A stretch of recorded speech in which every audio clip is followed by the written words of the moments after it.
నమస్తే. Welcome to hit TV. Shivaji గారి topic ఎంత వివాదాస్పదమైందో మనందరికీ తెలుసు. ఈరోజు చాలామంది ప్రముఖులు స్పందించారు. అండ్ ఎస్పెషల్లీ నాగబాబు గారు మాట్లాడారు. అండ్ ఆయన కూడా మహిళా కమిషనరేట్ దాకా వెళ్ళి రావడం జరిగింది. సో దాని గురించి మాట్లాడడానికి మనతో పాటు కరాటే కళ్యాణి గారు ఉన్నారు. మేడం నమస్తే. నమస్తే మా. మేడం చెప్పండి, ఏంటి అసలు శివాజీ గారి ఇష్యూలో ఆల్రెడీ మీరు స్పందించడం జరిగింది. అండ్ ఈ విషయం గురించి చాలా మాట్లాడారు మీరు. అండ్ మీదైన శైలిలో కూడా మీరు ఎన్నో విషయాలు బయట పెట్టారు. సో అసలు చెప్పండి, ఇప్పుడు ఇవాళ నాగబాబు గారు కూడా స్పందించడం జరిగింది. సో దాని గురించి చెప్పండి. అంటే ఇంకా ఇంకా అందరూ మాట్లాడాలండి ఈ విషయాలపైన. ఎందుకంటే నాగబాబు గారు కూడా చాలా కొంచెం పాలిష్డ్గానే మాట్లాడారు అంటాను నేను. నాగబాబు గారు కూడా చాలా కరాకండి చెప్పాలి. ఎందుకంటే అమ్మాయిలకు సపోర్ట్గానే అనిపించింది నాకైతే. ఎందుకంటే ఆయనకి ఎక్కువ మంది అమ్మాయిలు ఉన్నారు వాళ్ళ ఇంట్లో. సో మేబీ అమ్మాయిల పక్షపాతి అయి ఉండొచ్చు, అవ్వాలి. నేను కూడా అమ్మాయిల పక్షపాతినే, కానీ అమ్మాయిలు తప్పు చేసినా కూడా మనం ఖండించాలి. సో ఏమంటానంటే, ఇప్పుడు సెక్యూరిటీ పెట్టుకొని బట్టలు ఏది పడితే తీసుకెళ్ళమనేది కరెక్ట్ కాదు. ఆయన అదే అన్నట్టున్నారు నాకు తెలిసి. అదేనా అన్నారు ఆయన? అంటే ఆడవాళ్ళ బట్టల గురించి మనం మాట్లాడకూడదు, మినిమం ఫ్రీడమ్ అనేది ఉండాలి అన్నట్టు చెప్పారు ఆయన. అమ్మా, మినిమం ఫ్రీడమ్ ఉంది, కరెక్టే. మినిమం ఫ్రీడమ్ ఉండాలి. మనం బెడ్రూమ్లో ఏం చేస్తాం? పడుకుంటాం. బాత్రూంలో స్నానం చేస్తాం. అవన్నీ మనం ఫోటోలు తీసి పెట్టుకుంటామా? లేదు కదా, పెట్టుకోం కదా. మరి అది మన ఫ్రీడమ్ కదా అని చెప్పి పెట్టామా? పెట్టాం. అలాగే స్విమ్మింగ్ పూల్లోకి వెళ్ళి నా ఇష్టం వచ్చినట్టుగా నేను చేస్తాను, నేను చూస్తానని చెప్పి స్విమ్మింగ్ సూట్లు వేసుకొని చూస్తే, ఇప్పుడు మేజర్స్ కదా, మేము ఏమైనా చేయగలచ్చు అంటే మైనర్ని పాడు చేసే పని కూడా అదే కదా. సో ఆ వీడియోల కింద కామెంట్లు చేసే మైనర్స్ చాలా మంది ఎవరెవరైతే మాట్లాడుతున్నారో, ఇప్పుడు ఎవరెవరు ఏదేది చేస్తున్నారు, ఒక్కళ్ళని నేను చెప్పను, ఒక్కరి మీద నేను ఆపాదించను. మేబీ ఎవరో నాకు నోటీసులు కూడా ఆవిడ పంపించారు. నోటీసులు పంపించే అంత పని నేను ఏం చేశాను నాకు తెలియదు. ఎవరు పంపించారు మీకు నోటీసులు? అనసూయ గారు పంపించారు. సో నోటీసులు పంపించే అంత పని నేను ఏం చేశాను నాకు తెలియదు. సో నేను నా లాయర్తో నేను నోటీస్ ఇస్తాను, నేను ఎదుర్కొంటాను. నేను ఇలాంటి నోటీసులు ఎన్ని చూసుంటాను, అవన్నీ పట్టించుకోను అనుకోండి, అది వేరే విషయం. మనం మంచిగా మాట్లాడేవాడు, మంచి చెప్పినా కూడా తప్పే అని జనాలకి అర్థమవుతుంది. సో పర్వాలేదు. ఆ నోటీస్కి నేను ఏంటంటే, నేను ఒకటే అడుగుతాను.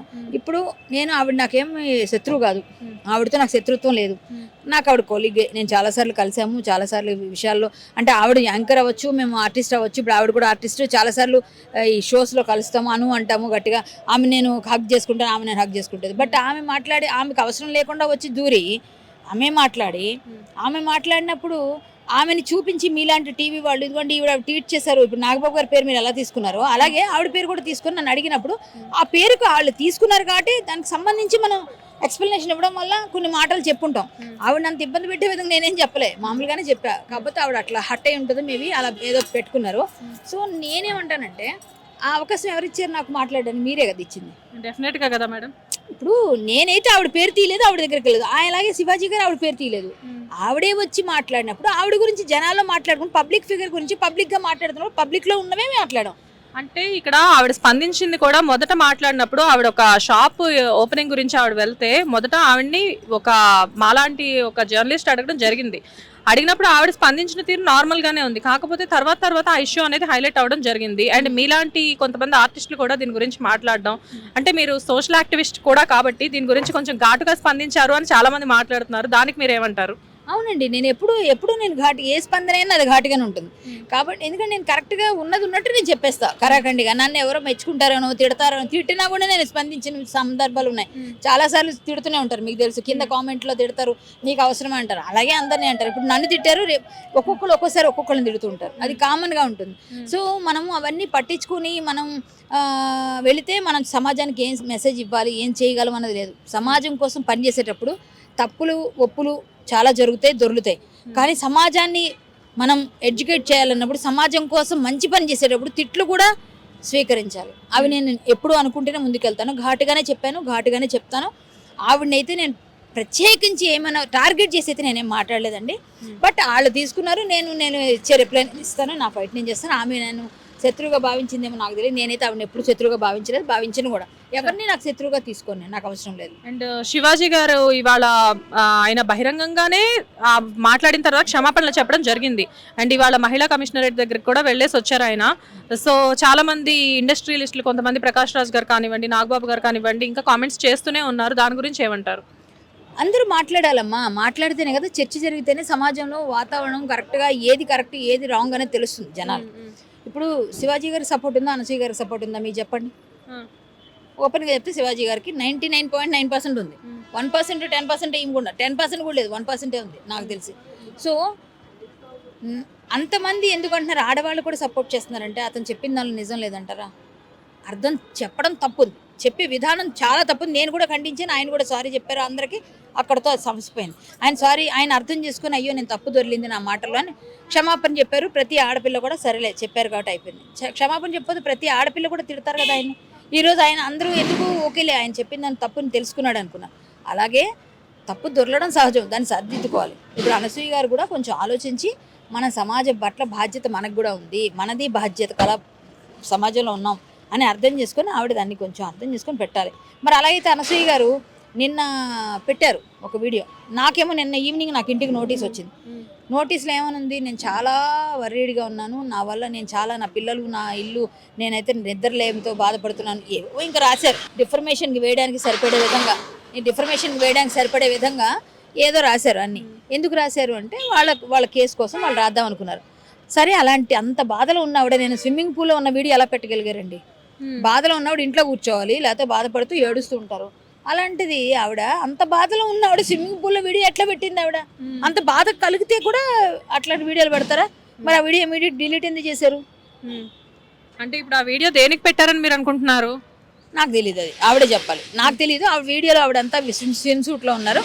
నాకు వచ్చిన ఏదైతే నోటీస్ అందుకునే సమయంలో ఆ వీడియో ఉదయం పెట్టారు ఆవిడ. ఈవినింగ్ నాకు వీడియో నోటీస్ వచ్చింది. అంటే బాధలో ఉన్నవాళ్ళు అలా ఉండరు, అలాంటి వీడియోలు పోస్ట్ చేయరు. అట్లీస్ట్ ఇంట్లో బాధలో ఉంటే ఎవరైనా దగ్గరికి వస్తావు 4-5 రోజులు ఇంట్లోంచి బయటికి రావు కదా, మరి పోస్ట్ చేసుకుని హ్యాపీగా ఉన్న ఆవిడ నాకు ఇట్లా నోటీస్ పంపించడం ఏంటి? నేనేం తప్పు చేశాను? నేను సమాజంలో ఇలా ఉన్నారని చెప్పారు, ఓకే, నన్నే ఎందుకు టార్గెట్ చేయాలి? ఎంతమంది మాట్లాడారమ్మా? పబ్లిక్ అయితే భయంకరంగా తిరుగుతున్నారు, వాళ్ళందరికీ ఇవ్వలేరా? అంటే కళ్యాణి కళ్యాణ్ బాగా తెలుసు కాబట్టి ఆవిడకి ఇచ్చేస్తారా నోటీసు? కరెక్ట్ కళ్యాణ్ బయట అందరికీ తెలుసు, ఆవిడ ఈజీగా అడ్రస్ దొరుకుతుంది అని చెప్పేసి ఇచ్చేసారా? అంటే మేడం మీరు ఒడుగు గురించి మాట్లాడారు, వాళ్ళ ఇంట్లో ఫంక్షన్స్ గురించి మాట్లాడారు, ఆవిడ వ్యక్తిగత విషయాల గురించి మాట్లాడారు అని చెప్పేసి కూడా ఓకే. ఒడుగు ఎవరు చేశారు? ఒడుగు ఫోటోలు ఎవరు నాకెలా తెలిసే? ఒడుగు ఫోటో ఆవిడ పోస్ట్ చేశారు కదా. మరి ఆవిడ మాట్లాడకూడదు అంటే ఎట్లా? పబ్లిక్ లో ఉన్న ఫోటోలు మాట్లాడాలి కదా, పబ్లిక్ ఫిగర్ కదా ఆవిడ. ఇప్పుడు ఏమండి పబ్లిక్ పర్సనల్ అంటే ఇంట్లో పెట్టుకుంటాం. మనం పబ్లిక్ ఫిగర్ గా వచ్చేసినప్పుడు, పబ్లిక్ లో వచ్చినప్పుడు పబ్లిక్ అందరూ మాట్లాడతారండి. నేను మాట్లాడేవేంటి? మీకు ఒడుగు ఫోటోలు మీరు కనిపించింది, మీరు పెట్టినవే కదా, మీరు పెడితేనే కదా నాకు తెలుసు. లేదా నన్ను పిలిచారండి మీ ఇంటికి ఒడికి, పిలవలేదు కదా. మరి పబ్లిక్ లో ఉన్న ఫోటో గురించినే కదా మాట్లాడేది, తప్పు ఎక్కడుంది అందులో? సరే, ఇంతకీ మీరు శివాజీ గారితో మాట్లాడారా? శివాజీ గారితో మాట్లాడడం జరిగింది. మీ స్టాండ్ అయితే నాకు చాలా ఒక విషయంలో ఆ తప్పులు మాట్లాడిన దానికైతే మీరు సారీ చెప్పారు కాబట్టి నేను కూడా మీతో మాట్లాడుతున్నాను. సారీ చెప్పకపోతే నేను మాట్లాడకపోయేదాన్ని. సో మీరు సారీ చెప్పారు కాబట్టి మాట్లాడుతున్నా. మీరు మంచిగానే తీసుకున్నారు సార్, మంచి విషయమే కానీ చెప్పింది కొంచెం రాంగ్గా చెప్పారు వేలో అని చెప్పి అన్నాను. అమ్మ సర్లేమ్మా, అనుకునే వాళ్ళు అనుకుంటూ ఉంటారు, నేను చెప్పాలనుకుంది వేరే వాళ్ళకి బయటకు మిస్ఫైర్ అయ్యి కొంత వెళ్ళింది, అయినా ఏదేమైనా అనుకోని అమ్మ, నేను అనుకున్నది నేను చెప్పా, మీలాగే నేను డైరెక్ట్గా చెప్తాను అంతే అన్నారు. ఇది ఇప్పుడు శివాజీ గారు సెకండ్ ఇన్నింగ్స్ బిగ్ బాస్ నుంచి ఎప్పుడైతే వచ్చారో అక్కడ విన్నర్ అవ్వకపోయినా శివన్న అనే పేరుతో బాగా పాపులర్ అయ్యారు. ఎట్ ది సేమ్ టైం తర్వాత నుంచి ఆయనకి మంచి మంచి ఆఫర్స్ వస్తున్నాయి, ఆయన చాలా బిజీ అయ్యారు. ఇప్పుడు మంగపతి క్యారెక్టర్ లాంటి క్యారెక్టర్స్ తో కూడా ఆయన గెట్ బ్యాక్ అయ్యారు. సో ఇలాంటి టైంలో ఈ ఇష్యూ అనేది ఆయన కెరీర్ మీద ఎఫెక్ట్ పడుతుంది అని చెప్పేసి చాలా మంది అంటున్నారు. దానికి మీరేమంటారు? నేనైతే పడదని అనుకుంటున్నాను. సమాజానికి మంచి చేయడానికి మాట్లాడే వాళ్ళకి ఎందుకంటే ఎఫెక్ట్ పడుతుంది? ఇప్పుడు ఆయన తప్పు ఏమైనా మీకు ఏమైనా అనిపించిందా? తప్పు చెప్పండి. అంటే మేడం తప్పు అనిపించిందా అంటే ఆయన చెప్పే విధానంలో తప్పు లేదు, అది ఏంటంటే ఆయన కొన్ని మాటలు తూలారు. అవి మీరు చికిరీ సాంగ్ లో ఏదైతే పదం ఉందన్నారో అలాంటి పదాలు ఆయన వాడడం. చికిరీ సాంగ్ లో ఏదైతే మాట్లాడారో, ఇప్పుడు చికిరీ సాంగే కాదండి, నిన్న ఒక శేఖర్ భాష తీసుకొచ్చిన పాట కూడా మీరు వినే ఉంటారు. మరి చిన్మయ్య గారు పాడారు, ఆ పాట కూడా అట్లనే ఉంది. మరి అవన్నీ అర్థాలు డబల్ మీనింగ్ ఎన్ని ఉన్నాయండి సినిమాలో, డబల్ మీనింగ్. అవన్నీ మాట్లాడడానికి పాడడానికి బాడలేదు, మీకు యాక్టింగ్లు చేయడానికి ఇబ్బంది లేదు మన అందరికి. అలాంటప్పుడు ఏదో ఒక మాట అన్నప్పుడు ఆయన ఏదో ఏం మాట్లాడాలో తెలియక అన్నాడా, ఏదన్నాడో సడన్ గా ఆయన ఊతపదలు అన్నాడు, అవన్నీ పక్కన పెడదాం. ఒక్కొక్కరు ఒక్కొక్క కామెంట్ చేస్తున్నారు, అది నేను అంటాను, నా ఉద్దేశం కాదు. సో ఆయన దాన్ని సరిదిద్దుకున్నారు, క్షమాపణ చెప్పారు, ఇంకా అక్కడితో వదిలేశారు. సో ఇప్పుడు ఆయన మహిళా కమిషన్కి వెళ్ళారు, అక్కడ కూడా హాజరై వచ్చారు. ఆయన తప్పు చేశాను, నేను పారిపోలేదా? ఇంతమంది ఏదైనా ఆయన తప్పించుకోకుండా నేను నా బాధ్యత పిలిచారు, నేను వెళ్ళారు కదా. మరి ఆయన తప్పు ఎక్కడుంది? ఆయన అన్నింటిలోనే కరెక్టే ఉన్నాయి, ఆయన ఇవ్వాల్సింది ఆయన చేస్తున్నారు.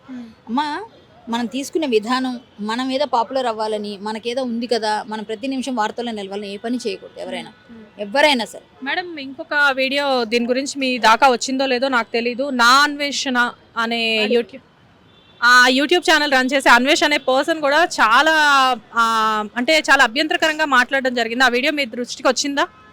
వచ్చిందండి, చూశాను. అతను ఏమిటో అతను ఏ విధంగా తీసుకోవాలి ఎవరికి అర్థం కాదు.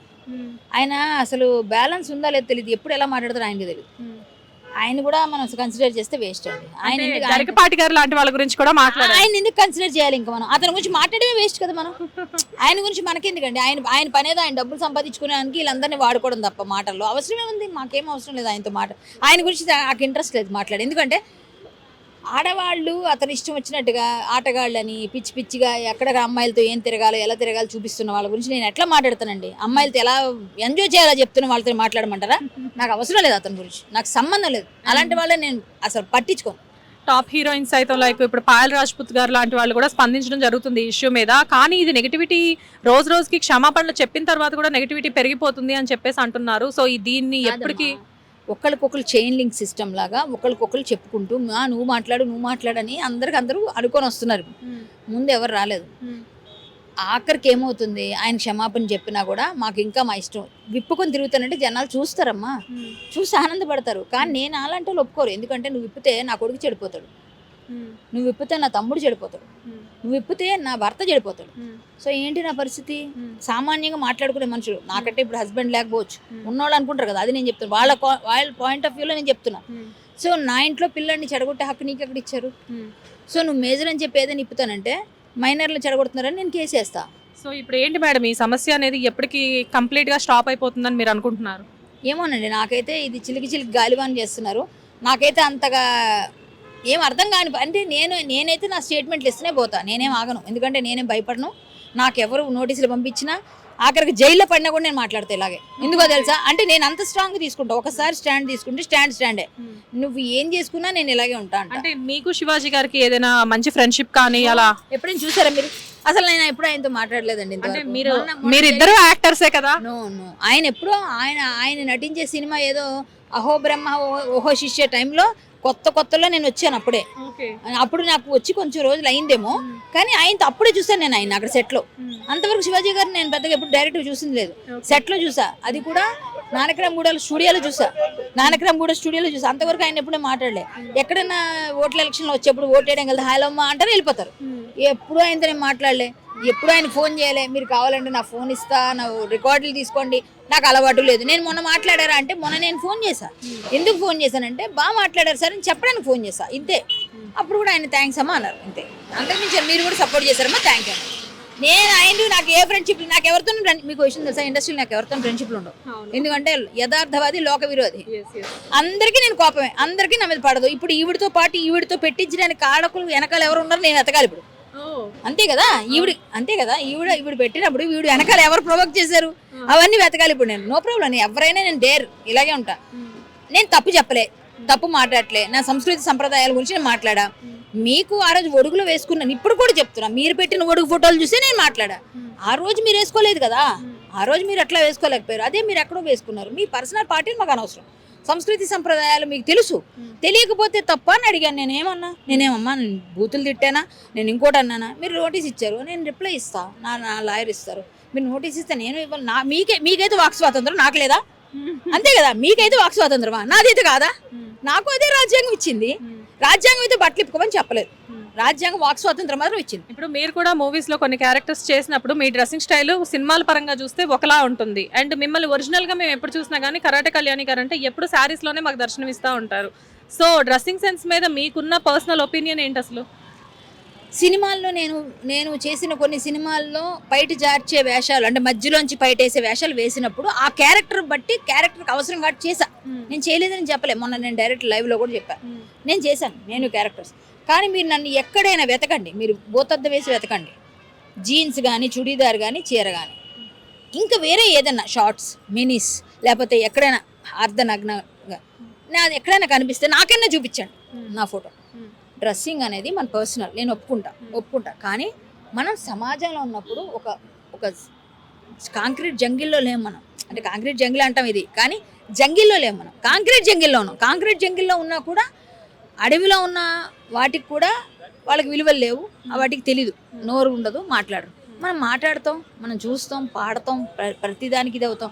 మనకు మాట్లాడే ఇది ఉన్నప్పుడు, మనకు పోట్లాడే ఇది ఉన్నప్పుడు మన డ్రెస్సింగ్ సెన్స్ మీద మనకే నియంత్రణ ఉండాలి. ఇప్పుడు మన పిల్లలు పక్కింటి పిల్లల్ని చెడగొట్టకుండా మనం ఉన్నంత వరకు, నా కొడుకే ఒప్పుకోవడం ఆవిడేగా చెప్పారు చాలా ఇంటర్వ్యూలు. మరి మీ కొడుకే మిమ్మల్ని యాక్సెప్ట్ చేయను మేము అలాగే యాక్సెప్ట్ చేయాలి? ఒకసారి చెప్పండి పబ్లిక్కి. మీ ఇంట్లో వాళ్ళే మిమ్మల్ని యాక్సెప్ట్ చేయట్లేదు, మీ అందరిని యాక్సెప్ట్ చేయట్లేదు. సో అందం అనేది కప్పుకుంటేనే బాగుంటుందమ్మా, విప్పుకుంటే కాదు ఎవరికైనా. నేను ఆవిడ అనట్లేదు సుమి, ఆవిడనే కాదు, ఆవిడ ఒక్కవిడే కాదు, చాలా మంది ఉన్నారు, అందరికీ చెప్తున్నాను నేను. ఇన్స్టాగ్రామ్ ఓపెన్ చేస్తే భయంకరమైన బూతులతో పాటలు డ్యాన్సులు చేసుకుంటా, బట్టలు వదిలేసి అసలు వాళ్ళు పీసులు, అసలు ఆ గుడ్డ పరకలు అంటారు చూసారు, అట్లాంటి పీసెస్లో ఉంటాయి. ఆ పీలికలు కూడా తీసేస్తే బాగుంది అనుకున్నట్టుగా ఉంటున్నారు. అలాంటి వాళ్ళతో మనం ఏం చెప్పగలుగుతాం చెప్పండి? అంతే కదా. అంటే వాళ్ళకి భారం అయిపోతున్నాయి ఇవి కూడా. అలాంటి వాళ్ళు వస్తున్నారు. మీరు ఇన్స్టాగ్రామ్ ఎందుకు ప్రశ్నించరు? ఇన్స్టాగ్రామ్ ఎందుకు అడగరు? దాన్ని ఎందుకు బ్యాన్ చేయమన్నారు? ఆస్ట్రేలియా చేసిందిగా. చిన్నపిల్లలు చెడిపోతున్నారని ఆస్ట్రేలియా అంతా కూడా చెడిపోతున్నారు పిల్లలు. చాలా మంది సెలబ్రిటీస్ కి సోషల్ మీడియా ప్లాట్ఫామ్ ఇప్పుడు ప్రెసెంట్ బాగా ట్రెండింగ్ లో ఉంది, అదే కదా మేడం? ఏం ట్రెండింగ్ అండి? ట్రెండింగ్ అంటే జనాలు చెడగొట్టడం, పిల్లల్ని చెడగొట్టడం, సంస్కృతి సంప్రదాయాలు చెడగొట్టడమా ట్రెండింగ్ అంటే? ట్రెండింగ్లో ఉండాలంటే మన సంస్కృతిని పక్కన పెట్టేసి తుంగలో తొక్కేయటమా? మన చీర, మన కట్టు, మన బొట్టు, మన గాజులు, పువ్వులు ఇవన్నీ మనం పెట్టుకోవాల్సిన ఎందుకు పెట్టారు? ఒక్కొక్క దానికి సైన్స్ ఉంది కదా. అవన్నీ మీకు తెలియవా? తెలుసు కదా, తెలుసుకోండి. లేకపోతే అవి కదా సెర్చ్ చేయాలి. ఇన్స్టాగ్రామ్లో ఎవరు పొట్టి డ్రెస్సులు వేసుకుని సెర్చ్ చేయడం కాదు, ఇలాంటివి సెర్చ్ చేయాలి. అది కదా యువత నేర్చుకోవాల్సింది. సో ఫైనల్ గా డ్రెస్సింగ్ సెన్స్ మీద మీ ఒపీనియన్ కూడా మీరు మాకు చెప్పడం జరిగింది. సో ఈ విషయం అనేది ఎంత తొందరగా స్టాప్ అయితే మంచిది. అనవసరంగా ఆడవాళ్ళు మంచోళ్ళు కాదు, మగవాళ్ళు మంచోళ్ళు కాదు, ఇద్దరు సరిగ్గా రెండు ఒకటే. ఇద్దరు ఎవరి రేంజ్ లో వాళ్ళు చేస్తున్నారు తప్పులు, అరాచకాలు. సో ఇద్దరికి నేను చెప్తుంది ఏంటంటే, నేను ఆడపిల్లనే, నాకు ఆడపిల్లలు, మా చెల్లి కూతుర్లు, మా ఇంట్లో కూడా పిల్లలు ఉన్నారు, వాళ్ళకు కూడా చెప్తాను ఇలా ఉండండి అలా ఉండండి. అలాగే అబ్బాయిలు కూడా చెప్తాను, మా ఇంట్లో పిల్లలు, నా కొడుకు నేను చెప్తాను. ఎందుకంటే మనం చెప్పాలి అంటే మనం కూడా అలా ఉండాలి కదా. మనం అలా ఉండి చేయాలి, అదే నేను చేస్తాను. కాబట్టి నేను గట్టిగా మాట్లాడతాను. వాళ్ళకి నచ్చకపోయినా కేసులు వేసుకున్నా నేను కొట్లాడతా, తిరుగుతా, నేను మిమ్మల్ని కూడా తిప్పుతా. ఇదైతే అట్ ద సేమ్ టైం మిమ్మల్ని కూడా తిప్పుతా, అంతే. Thank you so much ma'am. Thank you. Hit TV app, ఇందులో short news, live news, entertainment shows, movies, digital magazines తో పాటు మీ జిల్లా వార్తలను కూడా ఫ్రీగా చూడొచ్చు. ఇంకెందుకు ఆలస్యం? వెంటనే హిట్ టీవీ యాప్ ని డౌన్లోడ్ చేసుకుని ఫ్రీగా ఎంటర్టైన్మెంట్ పొందండి. Hit TV app. Hit TV app. Please download hit TV app. Hit TV app ని ఫ్రీగా డౌన్లోడ్ చేసుకుని ఎంజాయ్ చేయండి. మీకు నచ్చిన ఎంటర్టైన్మెంట్ కోసం హిట్ టీవీ యాప్ ని ఫ్రీగా డౌన్లోడ్ చేసుకుని ఎంజాయ్ చేయండి. హిట్ టీవీ యాప్ ని డౌన్లోడ్ చేసుకుని ఆస్వాదించండి, ఆశీర్వదించండి. ఇంతమంది సెలబ్రిటీలు హిట్ టీవీ యాప్ ని డౌన్లోడ్ చేసుకోండి అని చెప్తున్నారంటే ఎంత మంచి యాప్ ఆలోచించండి. అమెరికాలో చదవాలనుకునే వాళ్ళకి విశ్వసనీయమైన పేరు మన శౌర్య కన్సల్టెన్సీ. UK లో 1 year masters, UK లో 1 year masters, 2 years work permit up to 5 years visa. Contact Saurya Consultancy. Contact 89851 89851.